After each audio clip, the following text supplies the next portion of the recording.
Today we are going to start chapter number 21, errors of refraction. So errors of refraction start करने से पहले we must know some basic terms. First is emetropia. Emetropia is the refractive state of eye where the parallel rays of light from the infinity are focused at the sensitive layer of retina while the accommodation is at rest. ये तो definition है ईमेट्रोपिया की, लेकिन अगर हम इसका meaning में जाएं तो इसका क्या मतलब बनता है कि इसमें थोड़ी सी पहले हम फिज़िक्स की बात करते हैं। फिज़िक्स में वैसे हमने ये चीज़ पढ़ी हुई है, लेकिन आई मस्ट रिपीट दैट कि जब भी हम लाइट रेज की बात करते हैं जो इन्फिनिटी से आ रही हैं, हम उनको पैरेलल रेज कंसिडर करते हैं। जो भी लाइट का सोर्स हमारे नज़दीक होगा वो लाइट रेज हम पैरेलल कंसिडर नहीं करते। तो बिल्कुल पैरेलल रेज हमें इस तरह नहीं मिल सकती, लेकिन हम कह देते हैं कि the source of light that is far away is considered to be giving parallel rays of light. तो जब हमने पैरेलल रेज ऑफ लाइट को एज्यूम कर लिया, तो पैरेलल रेज जब हमारे लेंस और उससे पहले फ्रंट कॉर्निया से और यहाँ लेयर्स से गुजरती हैं, most important is the lens, लेकिन कॉर्निया और बाकी चीज़ों में भी रिफ्रैक्टिव पावर होती है। तो ये सारी रेज आगे जाके बेंड होती हैं and they are focused at a point that is called nodal point on the eye, ये फोकस पॉइंट। हमने ये सारी डिटेल्स फिजिक्स में वैसे पहले पढ़ी हैं, लेकिन यहाँ आपको इतनी इंफॉर्मेशन होनी चाहिए कि पैरेलल रेज हैं और ये जो है कन्वर्ज कर रही हैं at a specific point. Now यहाँ जो हम पॉइंट की बात कर रहे हैं, this must be the retina. अब इस सूरत हाल में अकोमोडेशन को हमने रेस्ट पे कंसिडर किया है, बिकॉज अक्सर हमारी रिफ्रैक्टिव पावर रिड्यूस हुई होती है, लेकिन हम अकोमोडेशन से उसको कंपनसेट कर रहे होते हैं, लेकिन still that is not emmetropia. So considering that accommodation is at rest, this eye is considered to be emmetropic when the parallel rays of light are focusing on the retina that is the sensitive layer of eye. ये definition है ईमेट्रोपिया की। सो एमेट्रोपिया की अगर हम बात करें,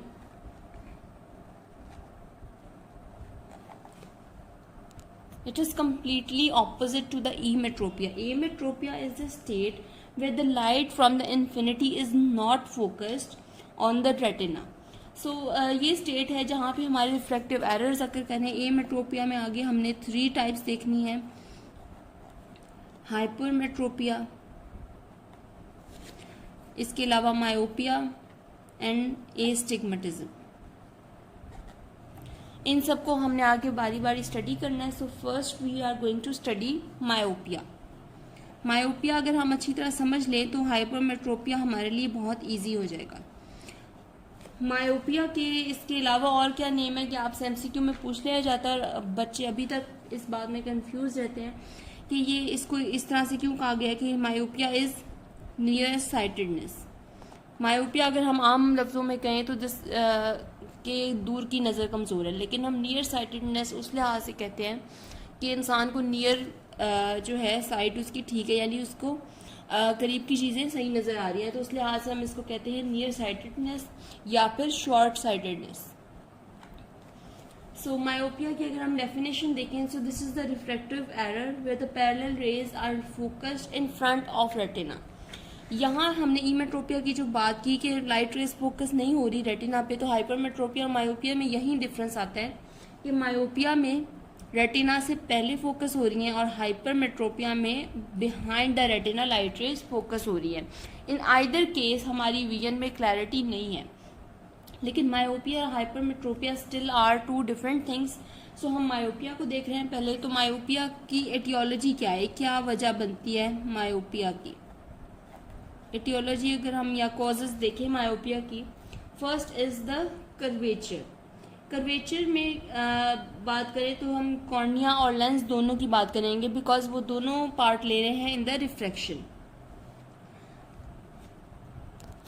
आपको पता है कि हमारा लेंस जो है वो जब अकोमोडेट करता है, अभी अकोमोडेशन को हम कंसिडर तो नहीं कर रहे, लेकिन इतनी बात आपको पता होनी चाहिए कि वो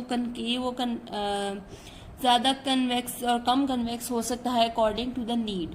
तो अगर हमारे लेंस में फ्लेक्सिबिलिटी नहीं है या उसका कर्वेचर उतना नहीं है जितना होना चाहिए था, या उससे पहले जो कॉर्निया है उसका कर्वेचर वैसा नहीं है जो होना चाहिए था, जो ज़रूरी था रिफ्रैक्शन के लिए, so this is the curvature myopia. अगर हम बात करें कॉर्निया की, सो कॉर्निया में कौन सी ऐसी स्टेट्स होती हैं जहाँ पे हमें कर्वेचर मायोपिया देखने को मिल सकता है? वेरी कॉमन स्टेट्स है कॉनिकल कॉर्निया या केराटोकोनस, आपने पढ़ा होगा। इसके अलावा एक्टेजिया एंड लेंटिकोनस, ये सारी स्टेट्स हैं कॉर्निया की जहाँ पे कर्वेचर मायोपिया हमें मिलेगा। इन सब के आगे हम डिटेल पढ़ेंगे कॉर्निया में। तो अगर हम कर्वेचर की बात करें तो 1 मिलीमीटर कर्वेचर अगर इंक्रीज होता है तो वहाँ हमारी विजन में फर्क पड़ता है 6 डायोप्टर्स का।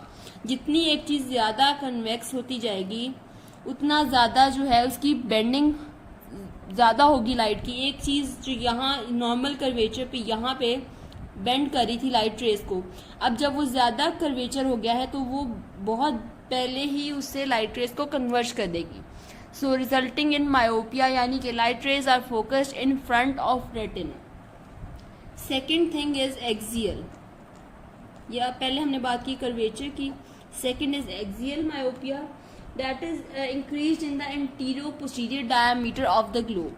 यानी हमारा अगर ग्लोब इतना है और उस हिसाब से लाइट रेज नॉर्मली यहाँ फोकस हो रही थी, अगर हमारी लाइट रेज नॉर्मली फोकस हो रही है, हमारा लेंस और कॉर्निया ठीक है, लेकिन हमारी आई बॉल ही नेचुरली बड़ी है, ये जो रेज हैं ये तो नेचुरली इसी पॉइंट पे फोकस हो रही है। हमारा रेटिना यहाँ पे होना चाहिए था, लेकिन retina is not at the right place.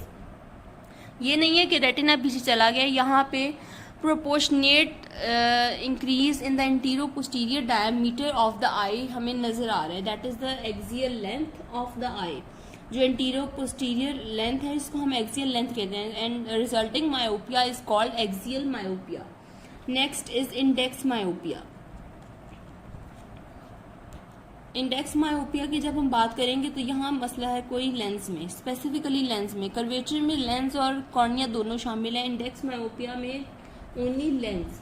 अब यहाँ पे हम कौन सी चीज़ देखते हैं? Senile nuclear cataract. ये स्टेट भी आगे हम पढ़ेंगे और वहाँ हम देखेंगे कि हमें नजर आएगा इंडेक्स मायोपिया।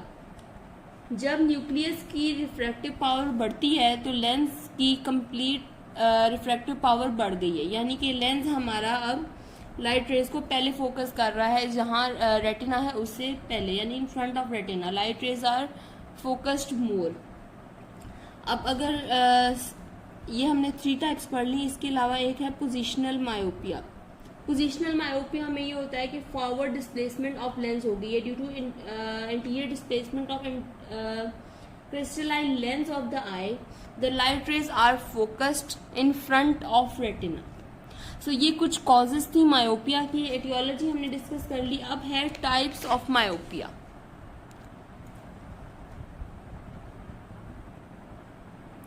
ये टाइप्स और इसका एटियोलॉजी आपसे पूछ ली जाती है तो ये आपको इसकी अच्छी समझ होनी चाहिए। टाइप्स ऑफ मायोपिया में first type is the congenital myopia.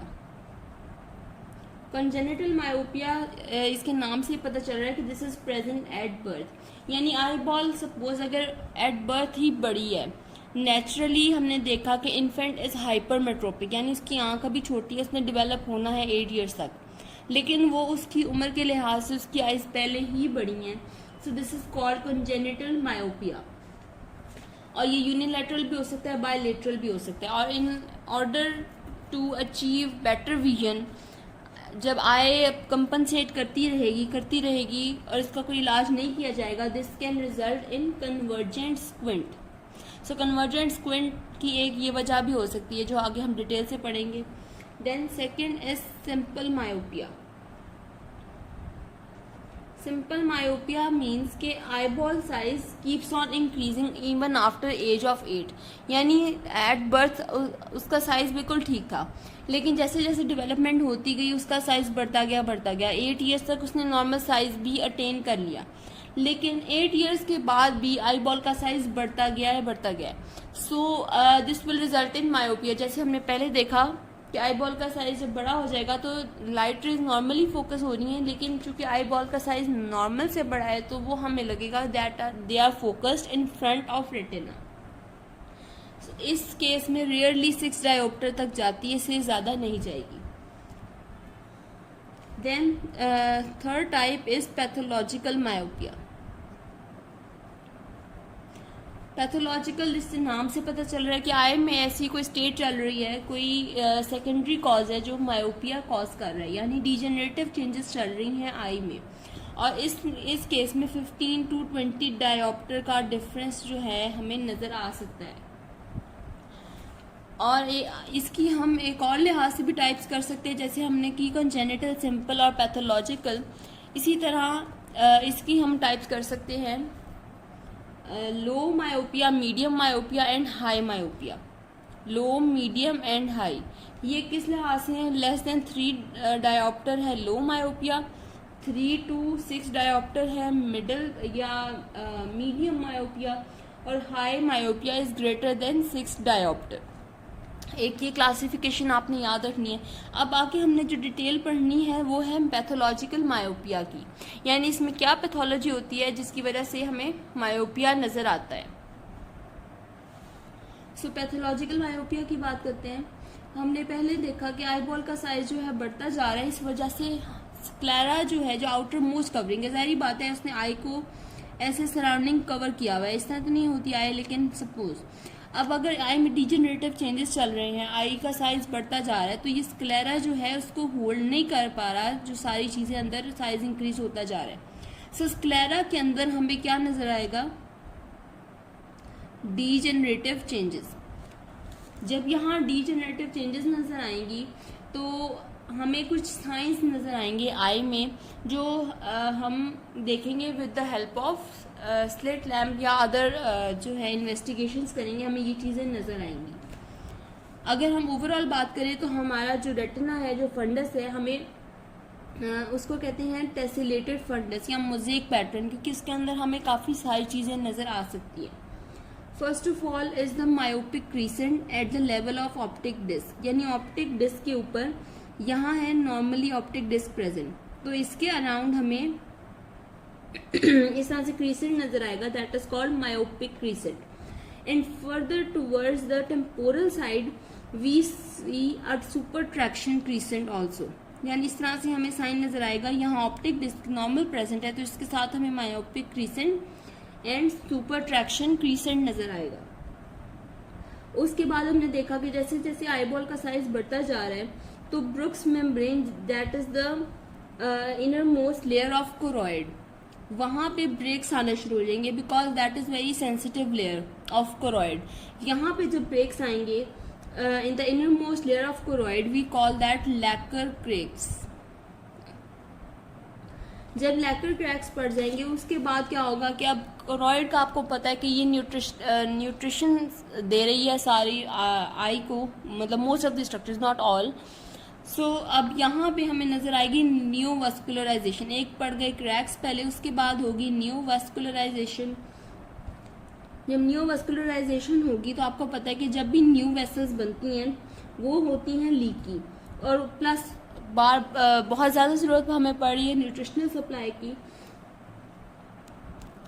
तो ऐसे में क्या होगा कि हमें नज़र आएंगे फॉस्टर फुक्स स्पॉट्स।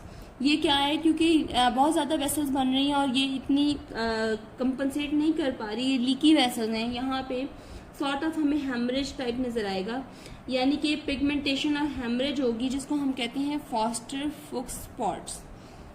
उसके बाद क्या होगा, हमें कोरियोरेटिनल एट्रोफी नज़र आएगी, यानी कि पहले हमें कोरॉइड में चेंजेस नज़र आई, उसके बाद हमने देखा कि रेटिना तक ये चेंजेस चले गए हैं, कोरियोरेटिनल एट्रोफी। सारी बात है, डिजेनरेटिव चेंजेस चल रहे हैं आई में। इसके बाद हमें क्या नज़र आएगा, out bulging of the retina. जब रेटिना में एट्रोफी शुरू होगी तो उसमें आउट बल्जिंग हमें नज़र आएगी, that is called the posterior staphyloma. After stretching in the posterior retina, we also see degenerative holes, यानी एट्रोफी हो रही है, वहाँ हमें डिजेनरेटिव होल्स नज़र आ रहे हैं। और इसके अलावा स्टेफाइलोमा, यानी कि वो एक्सटेंड कर रहा है रेटिना इस फॉर्म में, जिसको हम कहेंगे पोस्टीरियर स्टेफाइलोमा। और यहाँ पे जब एट्रोफी और ये डिजेनरेटिव चेंजेस नज़र आने शुरू हो गए हैं हमें रेटिना के अंदर, so we can say that retinal detachment can occur now. इसके अलावा हमें चेंजेस इन विट्रियस भी नज़र आएंगे। So these are some changes, pathological changes that we can see in the myopia, और ये हमें स्लिट लैम्प में नज़र आएंगे। ज़रूरी नहीं है कि हमें सारे के सारे चेंजेस नज़र आएँ। With the progression of the disease we will see the subsequent science.